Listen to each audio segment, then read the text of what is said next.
Did you know a single man once held an entire army hostage for over 500 days?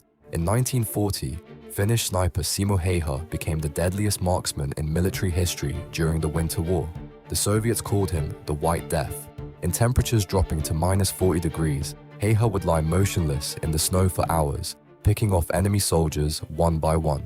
He used iron sights instead of a scope to avoid sun glare, giving away his position. The Soviets sent counter-snipers, artillery strikes, and even entire squads to hunt him down.